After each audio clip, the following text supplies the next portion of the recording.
সেক্ষেত্রে এটা ঝলসে যায়। আমরা এখন দেখতে পাচ্ছি 3টি অর্ডিনারি ট্রান্সফার দিয়ে জাতীয় স্মৃতিসৌধ নির্মাণ করা হয়েছে। আমরা এখন দেখতে পাচ্ছি 3টি স্মৃতিসৌধ নির্মাণ করা হয়েছে। আমরা সবাই সরকারের মাধ্যমে তাদেরকে স্বাগত জানাই। Bangladesh fire service and civil defence life saving force গতি সেবা ও ত্যাগের মূল মন্ত্র নিয়ে 24/7 Bangladesh fire service and civil defence দেশ ও জনগণের জানমাল রক্ষার্থে সদা তৎপর। ফায়ার সার্ভিসের সেবা 102 নম্বরে 102 নম্বরটি টোল ফ্রি নম্বর।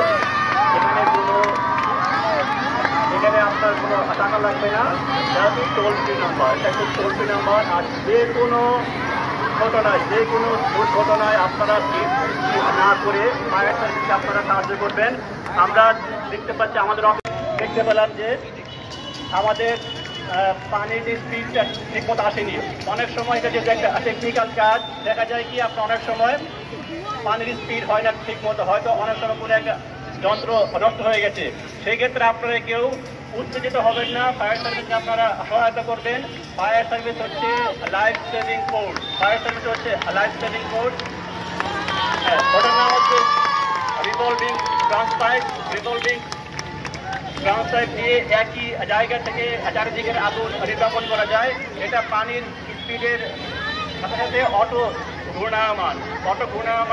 এটা ঘুরতে আপনার চারিদিকের আগুন নিভিয়ে ফেলবে। যদি বিগ ফায়ার হলে এটা আগুনের মাঝখানে স্থাপন করে এক জায়গায় দাঁড়িয়ে সম্পূর্ণ দিকের আগুন নির্বাপন করা যায়। আমরা দেখতে পাচ্ছি আমাদের কোথাও একটা ইনসিডেন্ট হয়, আপনারা সেখানে আসবেন, কিন্তু কোনো প্রকার বাধার সৃষ্টি করবেন না, তখন আপনারা ওটা ঠিক মতো বুঝতে পারবেন না। এখন আমরা দেখবো যদি কেউ আগুনের মধ্যে আটকা পড়ে আমরা কিভাবে উদ্ধার করব। আমরা দেখতে পাচ্ছি এই সাদা পোশাক পরা একজন আমাদের ফায়ার ফাইটার রেস্কিউয়ার, সে এগিয়ে যাচ্ছে। তার গায়ে যে স্যুটটা পরিহিত আছে এটার নাম হচ্ছে অ্যাসবাস্টাস স্যুট পরে আপনি 1 মিনিটের মতো আগুনের ভিতরে থাকতে পারবেন। 1 মিনিটের মতো আপনি আগুনের ভিতরে থাকতে পারবেন। আপনি এখান থেকে আপনার গায়ে আগুন লাগবে না, কিন্তু অনেক হিট হয়ে যাবে। সেক্ষেত্রে আপনি 1 মিনিটের বেশি আমাদের কোনো ফায়ার ফাইটার আগুনের ভিতরে থাকতে পারবে না। আমরা চেষ্টা করি 1 মিনিটের কম, 1/2 মিনিটের মধ্যে আমরা কাউকে উদ্ধার করার জন্য। এটার নাম হচ্ছে অগ্নিগোলক। আগুনের ভিতর থেকে দেখা যাচ্ছে একজন ব্যক্তিকে আমাদের একজন রেস্কিউয়ার উদ্ধার করে নিয়ে আসছে।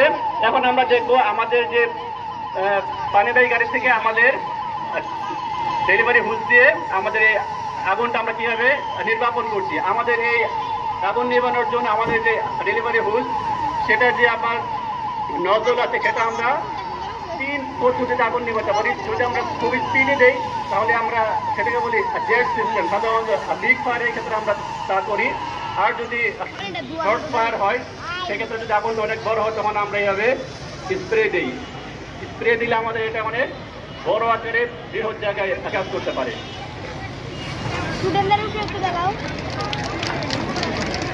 আমরা সবাই প্রথমে পুল আউট দ্য পিন। আপনি প্রথমে পিন খুলে ফেলবেন। পিন খোলার পর তারপরে made the base of the fire, একেবারে আগুনের যে বেস, সেখানে আপনি আপনার যে আপনি স্কুইজ করবেন, চাপ দিবেন। চাপ দেওয়ার পরে একটু আপনি নাড়িয়ে চাড়িয়ে আগুনটা নিভিয়ে ফেলবেন। এটা হচ্ছে ফায়ার এক্সটিংগুইশার দিয়ে আগুন নিভানোর আমাদের কৌশল। ফায়ার এক্সটিংগুইশার দিয়ে আমরা এখন দেখবো আমরা কিভাবে আগুন নিভাচ্ছি। আমরা কিন্তু দেখতে পেলাম যে আমাদের এখানে প্রথমে পানি দেওয়া হয়েছে, পানি দেওয়ার পর আমাদের জ্বালানি দেওয়া হয়েছে। আপনারা সবসময় জানবেন যে তেল হচ্ছে পানির চেয়ে হালকা, সেজন্য কখনো তেলের আগুনে কখনো পানি দিবেন না। তেলের আগুনে যদি আপনি পানি দেন তখন কি হবে, আগুনটা ছড়িয়ে যাবে। আপনাকে তাহলে কি করতে হবে, আপনাকে সেখানে হয়তো কোনো চটের বস্তা দিয়ে চাপ দিতে হবে, বা আপনাকে হোম এক্সটিংগুইশার বা আপনাকে পাউডার টাইপ এক্সটিংগুইশার দিয়ে আপনাকে স্কুল কলেজে আমাদের প্রশিক্ষণ কার্যক্রম হয়। এই প্রশিক্ষণ কার্যক্রম দেখে আপনারা এটা সম্পর্কে বেশ ভালো জানতে পারবেন। ফায়ার সার্ভিস নিয়ে স্বল্প জনবল নিয়ে আমরা আমাদের ভলান্টিয়ার নিয়ে এবং জনগণের সহায়তা আমরা কীভাবে কাজ করে আমরা এখন তার দেখাবো। আমরা এখন যেটা দেখতে পাচ্ছি তা হচ্ছে বহুতল ভবনে কোনো মানুষ যদি আটকে পড়ে তাহলে আমরা তাকে কীভাবে উদ্ধার করি। এই উদ্ধারটার নাম হচ্ছে রোপ স্লাইডিং। এখন আমরা দুজন শিশু গুলিতপে আটকে পড়ে তাদের কীভাবে উদ্ধার করা হলো। তাদেরকে এখন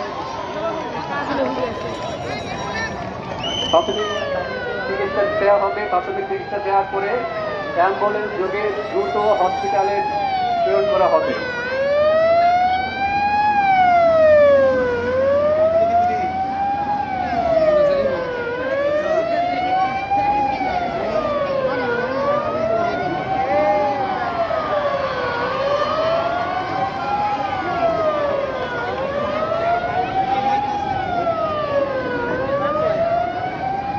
হয়ে থাকে ঘূর্ণিঝড়, অগ্নিকাণ্ড, ভূমিকম্প, বজ্রপাত, বন্যা, বিভিন্ন প্রকার দুর্যোগ সংঘটিত হতে হয়। আমরা আবার দেখতে পাচ্ছি আরেকজন রশির মাধ্যমে রেস্কিউ করা হলো হাত থেকে। আমরা সবাই একটু হাততালি দিয়ে করতালি দিয়ে সবাইকে আমরা উৎসাহ দান করি।